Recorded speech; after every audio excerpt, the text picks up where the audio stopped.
As the summer sun began to rise over the quiet suburbs of Orlando, a warm orange glow filtered through the thin curtains of the Thompson household. Melissa stood by the kitchen counter, her movements steady and practiced. Every Sunday morning began this way, methodical, careful, filled with both love and exhaustion. She opened a row of prescription bottles, each marked with Emily's name, hospital codes, and medical dosages that she knew by heart. With meticulous precision, she sorted the pills into a small, transparent medication case. Every pill carried a story, a fight for her daughter's health, a battle that began 3 years ago and never truly ended. "Emily, breakfast is ready," she called, her voice echoing softly through the hallway. The kitchen smelled of warm butter and blueberries. On the counter sat a plate of Emily's favorite blueberry pancakes, golden and steaming, with a small drizzle of honey on top. Melissa always made weekends feel special, a tiny ritual of normalcy in a life that rarely felt normal. From upstairs came a muffled voice, then, the sound of slow footsteps, 12-year-old Emily descending the stairs, careful and quiet. Her pale hair fell around her shoulders, and though her color looked healthier these days, Melissa's watchful eyes never missed a detail. Behind her, 8-year-old Sophia came bounding down the steps like a burst of sunshine. "Morning, Mommy," she chirped, nearly colliding into her sister. "Sophia, no running on the stairs," Melissa said gently, smiling despite herself.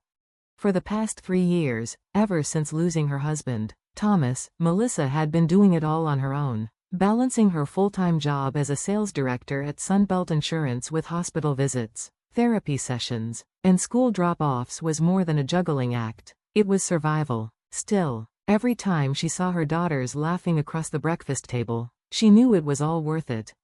The girls took their usual seats. Emily sliced her pancakes into small, precise pieces, while Sophia eagerly reached for syrup. "Can I play with Jessica after school today?" Sophia asked through a mouthful of food. "After you finish your homework," Melissa replied, taking a sip of coffee. It was an ordinary exchange, one of those quiet moments Melissa had learned to treasure since Thomas's passing. Simple, fleeting, but grounding. After breakfast, Emily swallowed her medicine with a practiced ease. Melissa gave her an encouraging nod. "I'm heading out a bit early today," she said, glancing at the clock. "I have an appointment with Grandma." That wasn't entirely true. She wasn't visiting Barbara Wilson for herself, she was dropping off something special. VIP Disney World tickets. A long-awaited surprise for the girls. She imagined the look on their faces when they realized they were finally going, especially Emily, who had missed out on so many childhood adventures because of her illness.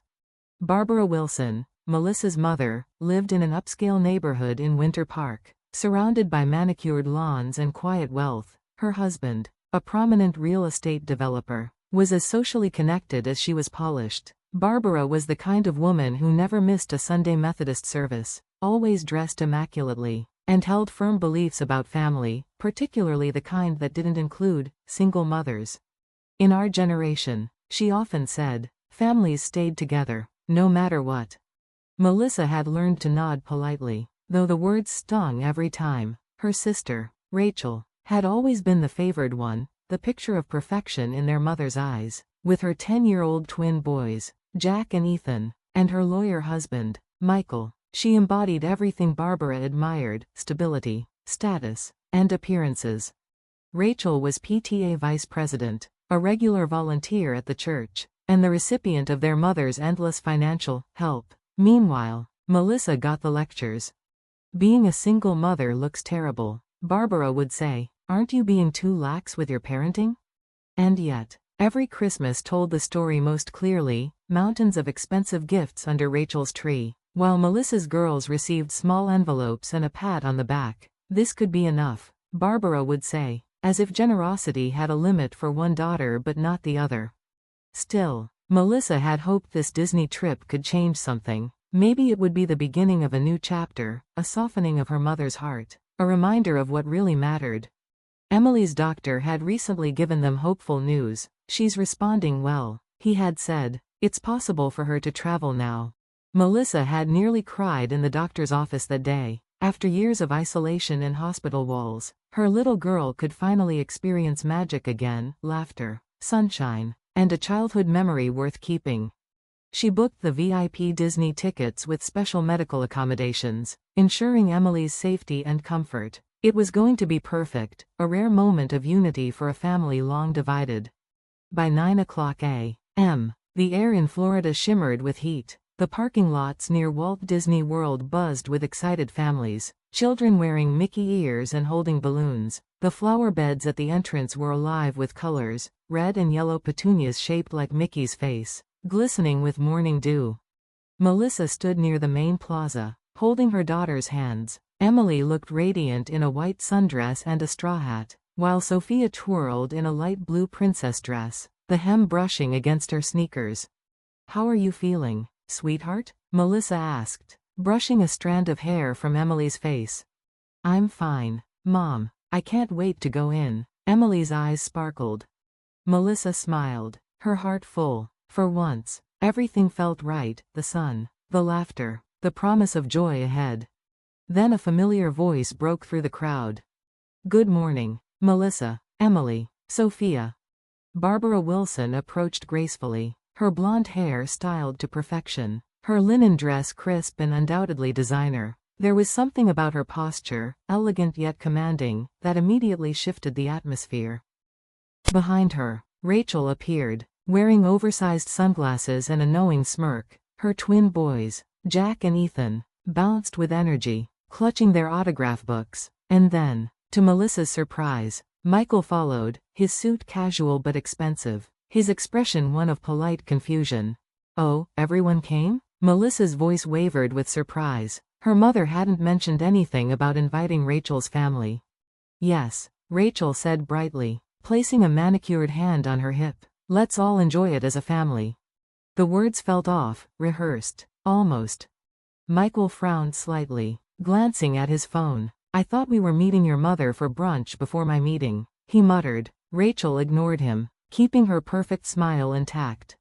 Barbara clutched the white envelope, the one containing the Disney tickets, close to her chest. The way she held it made Melissa uneasy, as if there was something unspoken, a plan forming behind her mother's composed expression. "Everyone, gather round," Barbara said, her tone high and performative. She pulled the envelope out like a magician about to reveal her trick. Melissa's stomach tightened. "Mom, what about the surprise for the children?" she asked, her voice edged with confusion. Barbara's lips curved into a smile, sharp, deliberate. "Yes, it's a surprise," she said sweetly, "but I made some changes." Rachel giggled softly, resting her hands on her son's shoulders. "Children," she said, her voice sugary and triumphant, "Grandma has good news." The sparkle in her tone wasn't joy, it was victory. And in that moment, as Melissa watched the scene unfold, she felt the familiar ache of dread tighten in her chest. Something told her that this family trip wasn't going to be the magical moment she had imagined, but rather, the beginning of another painful lesson about love, pride, and betrayal. The morning air around Walt Disney World was thick with joy and anticipation. The aroma of cinnamon rolls and freshly brewed coffee floated through the entrance plaza. Children ran about with Mickey ear headbands, their laughter rising above the hum of the crowd. Families took selfies under the bright Florida sun, and the faint sound of cheerful music drifted from the loudspeakers. It was supposed to be a day of dreams, a day Melissa Thompson had planned for months. But amid the cheerful chaos, the Thompson family stood in uneasy silence.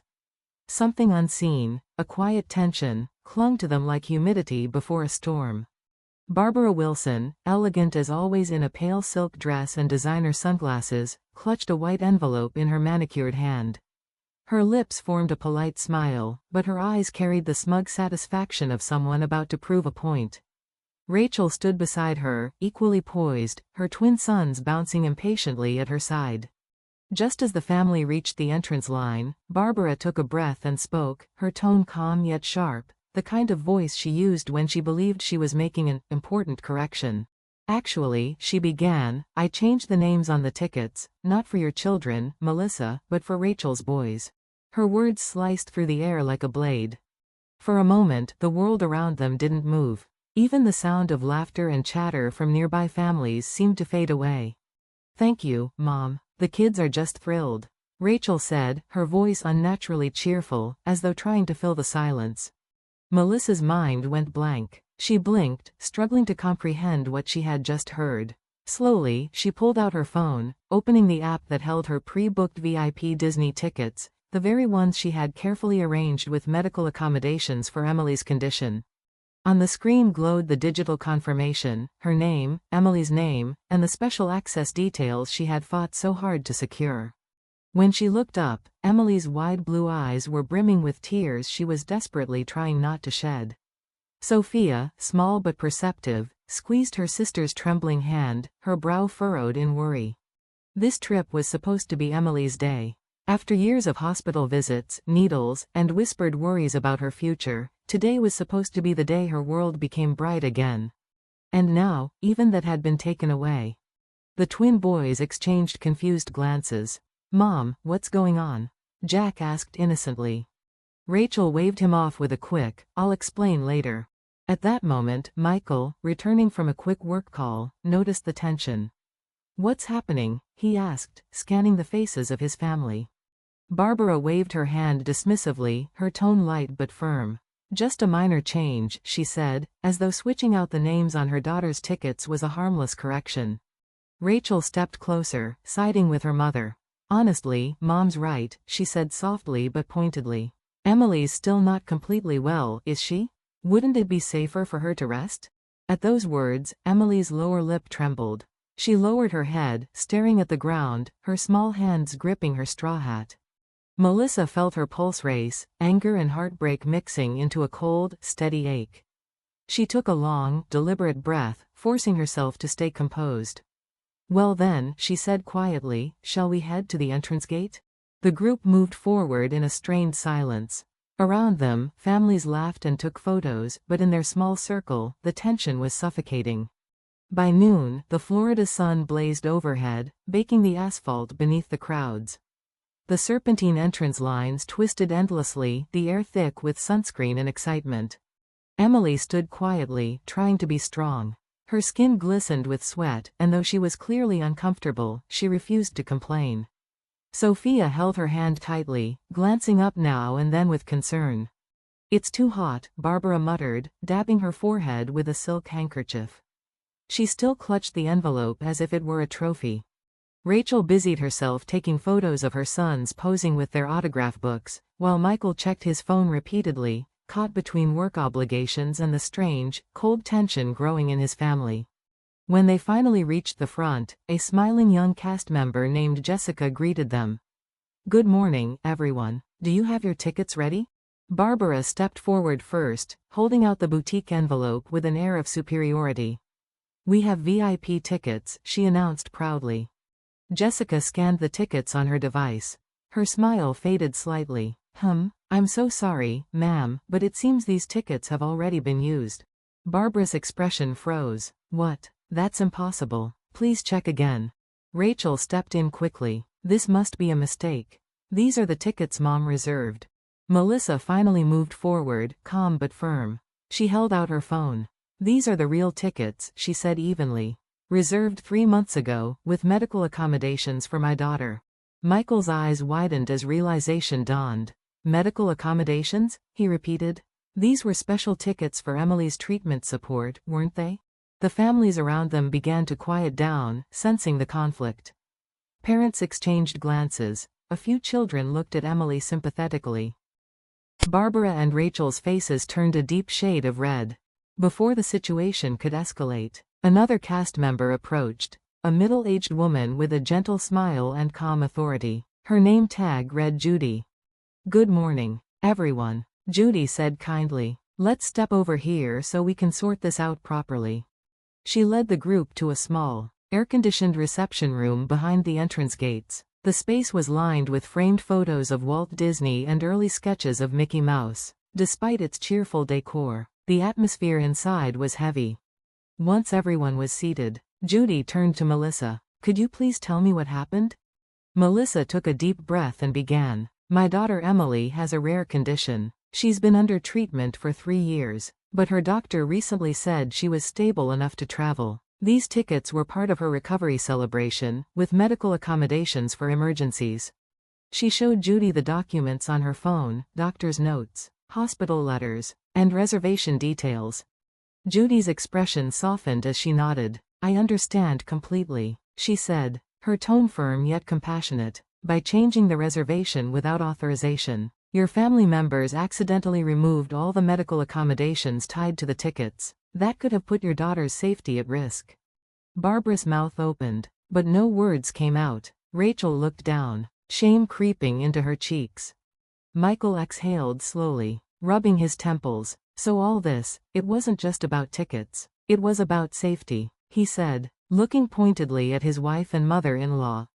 Just then, one of the twins, Ethan, tugged on Barbara's sleeve and asked softly, Grandma, why did you change Emily's tickets?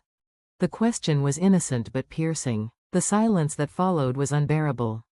Judy smiled gently and said, Don't worry, we'll fix this. Disney's guest service policy allows us to handle special cases like this one.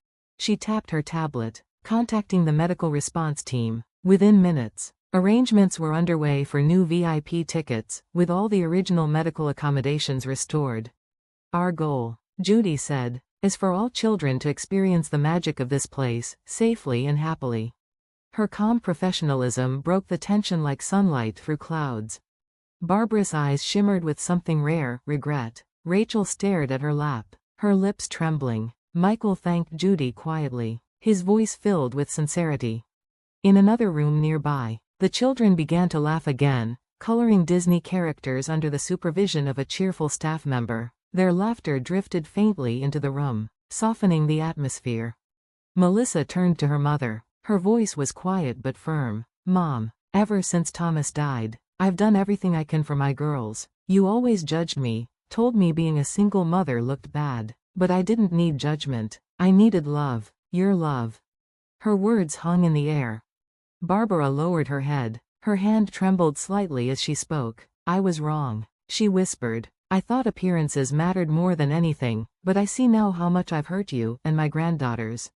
Tears welled in her eyes. I was so afraid of imperfection that I ignored what truly mattered, family. She stood, unsteady but resolute, and walked toward her daughter. Please, Melissa, forgive me. Melissa hesitated, her breath catching, then stepped forward, embracing her mother tightly. Rachel joined them moments later, tears streaming freely. When the children re-entered, Emily proudly held up a drawing she and the twins had made together, a big family holding hands beneath Cinderella's castle. Look, it's us, she said, smiling brightly.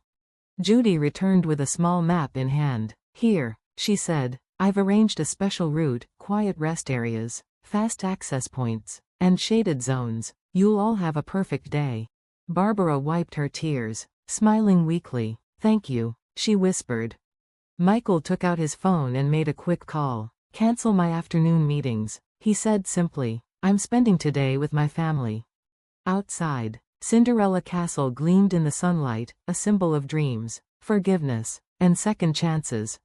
And as the family stepped out together, Melissa holding Emily's hand, Barbara walking beside Sophia, and Rachel laughing softly through her tears, the day finally began to feel magical again. For the first time in years, they weren't posing as a family. They were one.